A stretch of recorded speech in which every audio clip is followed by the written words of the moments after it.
और यूक्रेन के war zone में कीचड़ में फंसे लेपर्ड टैंक। ये तस्वीरें बहुत दिलचस्प। कीचड़ में फंसे नजर आए दो जर्मन लेपर्ड टैंक। भारी होने की वजह से फंस गए लेपर्ड टैंक। यूक्रेन वॉर में लेपर्ड की कामयाबी पर उठे सवाल। तो वो लेपर्ड टैंक जो मच डिबेटेड था, जिस पर इतनी चर्चा हुई, इतनी खींचतान हुई, उस लेपर्ड टैंक की हालत क्या हुई इस कीचड़ में, ये जरा देखिए। वॉर में ये लेपर्ड टैंक फंसा हुआ है, उसे निकालने के लिए कुदाल फावड़े लेकर ये सैनिक लगे हुए हैं। हैवी टैंक है, भारी टैंक है, बर्फ पिघली है, हर तरफ वॉर जोन में कीचड़ है और उसमें फंसा हुआ ये लेपर्ड टैंक।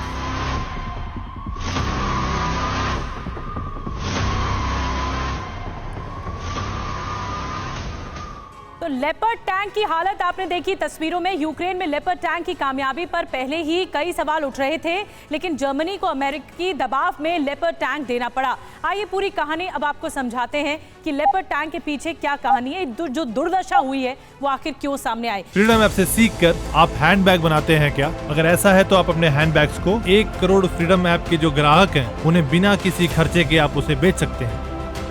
जल्दी से आपको बताते हैं बिग वॉल के जरिए बिग पॉइंट्स। वॉर जोन में कीचड़ में धंस गए जर्मन लेपर्ड टैंक, जो कि तस्वीरें आपने देखी। यूक्रेन में लेपर्ड टैंकों के रोल पर पहले ही कई सवाल उठ रहे थे कि जर्मनी ने जो दिया है वो इतना कारगर नहीं है। यूक्रेन में लेपर्ड टैंक के रोल पर सवाल उठे, यूक्रेन की परिस्थितियों में कारगर होने पर सवाल उठे। इसके अलावा आपको बता दें कि भारी होने की वजह से, ज़्यादा वजन होने की वजह से धंसने का पहले से अंदेशा था कि इस तरह के हालात बन सकते हैं, ये सिचुएशन आ सकती है। यूक्रेन और रूस में इसी वजह से हल्के टैंकों का इस्तेमाल किया जा रहा है ताकि युद्ध लड़ने में आसानी हो। यूक्रेन और रूस की गीली जमीन पर ऑपरेशन आसान नहीं है। कर्नल शुक्ला, मैं आपके पास आ रही हूँ। ये जो लेपर्ड टैंक की दुर्दशा हमने देखी और जर्मनी के जरिए ये कहा जा रहा है कि एक तरह से दबाव था, अमेरिकी दबाव था, इसीलिए उसे देना पड़ा। तो जब दे ही रहे थे तो ठीक और कारगर तरीके से युद्ध लड़ने के उपकरण दिए जाते हैं, न कि इस तरह जो उनकी दुर्दशा होती है और धंस जाते हैं मिट्टी में।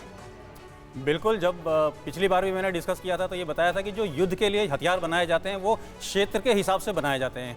जो फील्ड जर्मनी के अंदर है या जर्मनी के यूरोप के आसपास एरिया है, वैसा फील्ड बिल्कुल भी रशियन फील्ड में नहीं देखा जाता। रशियन थोड़ी मिस्ट है, वहाँ पे बर्फ ज़्यादा होती है, पिघलने के बाद दलदल हो जाती है। तो ये जो हैवी टैंक है, जो लेपर्ड की हम बात करें, वो 56,000 टन का टैंक है और ये इस तरह के क्षेत्र में खासकर फरवरी और बिल्कुल सर, और यही वजह है कि ये दुर्दशा साफ नजर आ रही है। चतुर्वेदी सर, सपोर्ट करने की बात तो दूर है, ये टैंक सफेद हाथी साबित हो रहा है यूक्रेनियंस के लिए।